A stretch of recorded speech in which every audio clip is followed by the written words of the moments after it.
À 6h46, nous ouvrons le kiosque d'Europe 1. Thomas Soto.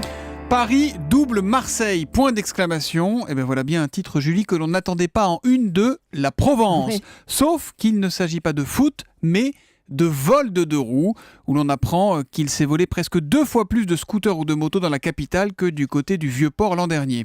De là à dire qu'il vaut mieux prendre le métro, il y a un pas que le Parisien franchit ce matin.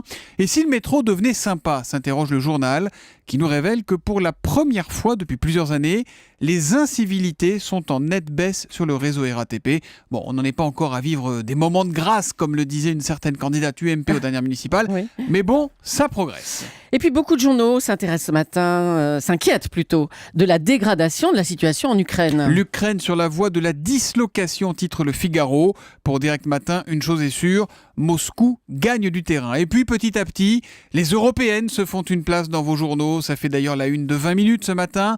Européenne, ça peut rapporter gros.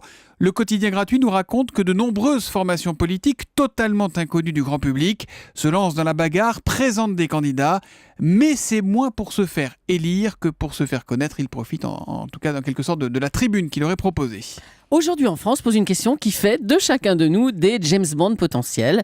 Et si vous deveniez espion ? Pister les terroristes, parer les cyberattaques, déchiffrer les codes secrets, le monde de l'espionnage s'ouvre aux citoyens, nous raconte aujourd'hui. Concrètement, la DCRI, la Direction Centrale du Renseignement Intérieur, qui va d'ailleurs changer de nom, vient de lancer un appel pour recruter 432 analystes. L'idée n'est pas de leur donner le permis de tuer. La célèbre License to Kill de James Bond, c'est ça ? Exactement. Non, il s'agira plutôt pour ces civils d'avoir un rôle d'expertise dans des domaines où aujourd'hui le contre-espionnage est trop léger. Ils feront quoi exactement ? Ils devront par exemple bâtir un système permettant de protéger l'État d'attaques informatiques. Il y aura aussi des analystes spécialisés en géopolitique, en économie, en psychologie. Autant de sujets qui ne sont pas enseignés aujourd'hui dans les écoles de police. Cela dit, Julie, pas la peine de frapper à la porte de Pôle emploi dès ce matin pour postuler.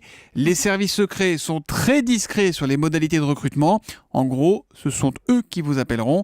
Quant au salaire, il ne faut pas s'emballer non plus, nous dit aujourd'hui, mais là encore, sans donner de chiffres, on reste dans le mystère, c'est normal.